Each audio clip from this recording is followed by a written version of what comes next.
Here we go, YouTube. Welcome back to CT's Racing, JA here in Jamaica, West Indies. Back working on the C4 Corvette crank trigger install.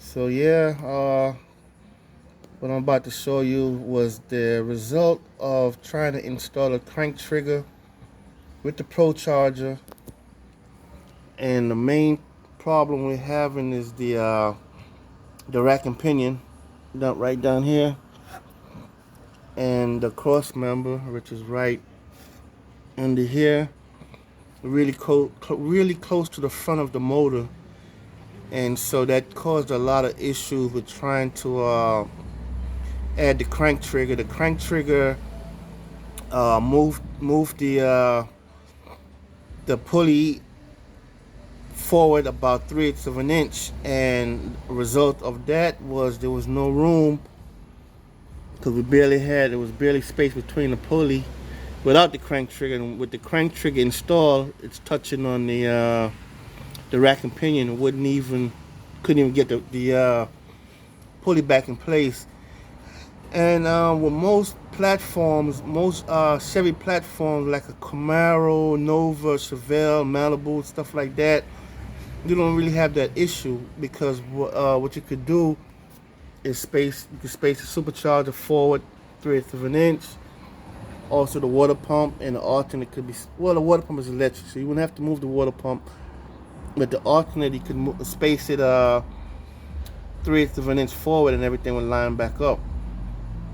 So this info is really for like those out there with the C4 Corvette platform, and just trying to, cause I did a little research before installing the crank trigger, and there was not much information out there on the net on how to install a crank trigger and get everything clear on a C4 Corvette. So hopefully this info would help others out there with the C4 Corvette platform on how to install a crank trigger and make it work. So there's a crank trigger right here. So what I had done was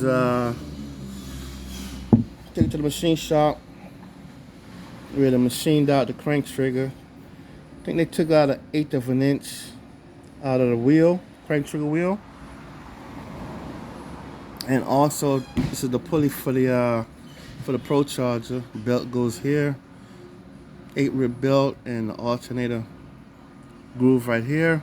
There was another groove on the back side which they machined down, and I believe they took an 1/8 inch off of the back of this to get back the clearance for the 3/8 of an inch width on the trigger wheel for the MSD crank trigger.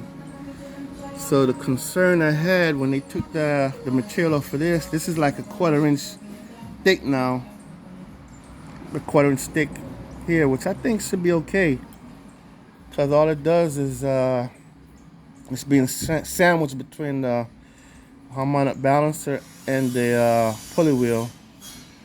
And it's just, the magnets sending the signals. I don't think there's a lot of load on here. So I'm going to find out if it should be able to hold up, if there be any issues, reliability issues, if it's going to break or whatever, but I doubt it. And the main concern was the pulley wheel. They took that material over here, was kind of thin. I did call Pro Charger and talk to them about it. They said, yeah, you can machine the back of it, shouldn't be a problem, but after machining process, I wasn't comfortable with leaving it as it is, so I had the machine shop to add a plate on this side to add back the strength. I put I think the plate was like an 1/8 of an inch thick plate in here, and weld it in at the machine shop just for peace of mind. So we add the material back on this front side that they took off from the back side. So hopefully it's back to original dimension. So hopefully everything should hold up. The work was done here, a local machine shop down here in Kingston, downtown Kingston. I don't remember the name of the shop. But the gentleman who did the work name was Mr. Bennett, so I'm happy with the work he did. And big shout out to Mr. Bennett at the machine shop for taking his time and machining everything down for us. And everything looked really good. They painted it. They didn't even have to put it. Was looking good. I wasn't worried about any paint, but they did paint it. So yeah. So this step is a step right there for when they machine it down. Machine that V-groove off, butt it down. And it locates the crank trigger wheel really good. Locate on it really good. So I'm happy with it. I'm more comfortable with the material that was added onto the pulley to bring back the thickness, to give it back the strength. So we'll see how it go. I mean, I did the best I could.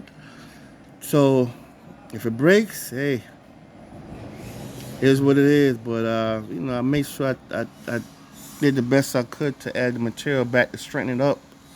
We'll see how it works out, and I'll keep you guys informed of it, with the progress and how reliable it is. I don't know.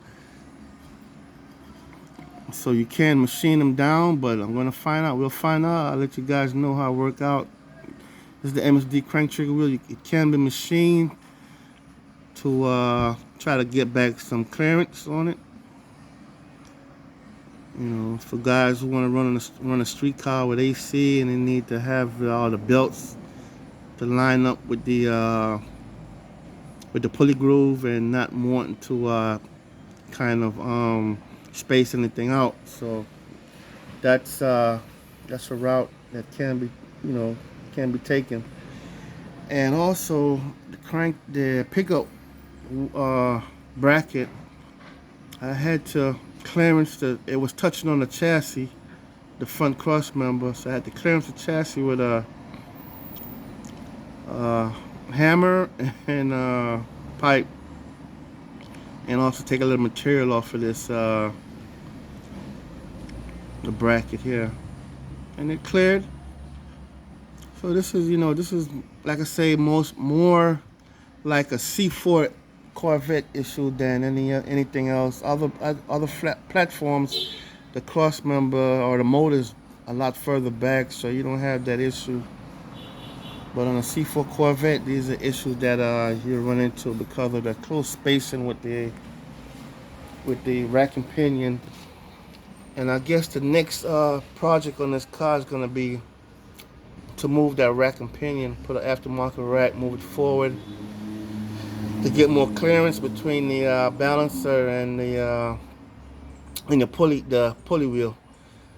But right now we're trying to make the next race meet coming up in the next week and a half. So we kind of had to do everything really quick, as fast as possible. We didn't want to miss the meet. And yeah, so I had to. I don't know if you're gonna see it, but I had to do a little clearance right here where the pickup wheel goes. I think it's pretty neat, but whenever this motor comes out, because we want to in the future maybe go with a big block. When the motor comes out, I'll cut that out and plate it in a lot nicer and a lot neater. But for now, it's a go. And yeah, so for the C4 community out there, this is what we had to do to go with a crank trigger setup. Just trying to pass along some info. Like I said, I went on the net and was doing research, and I didn't see anything about machining a crank trigger wheel or anything like that, or putting a crank trigger on a C4 Corvette. So I figured, I'll just document this project and share the info. Maybe somebody else out there with a C4 Corvette, you need the info and it'd be useful to them. So yeah, Pro Child is a D1X with nitrous, 2-stage, and that's the crank trigger distributor. Fits in there really nice.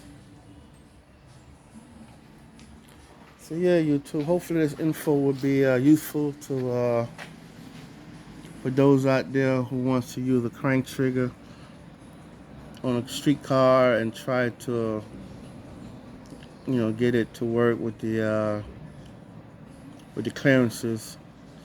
So that's the machining process they did right there. It was 3/8 of an inch thick, and now I think it's down to a quarter. I believe they removed about 1/8 of an inch off of there. I'm not sure. I'm not really a good with math and stuff like that, but I think it's about a quarter. Yeah, sure it's about a 1/4 inch thick.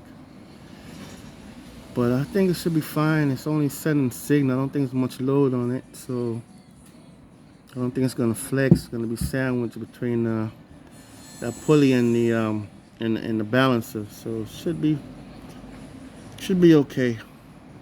And we'll see how it works out. Yeah, little clearance on the bottom, but I don't think that didn't take any strength from it.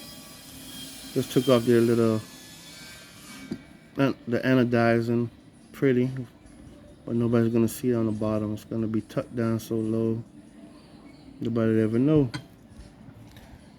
So yeah, YouTube, that's the little project that I'm working on now with the C4. So I'll keep you guys informed on how it works out. We're gonna test in about a week. We'll see how everything holds up. Thank you.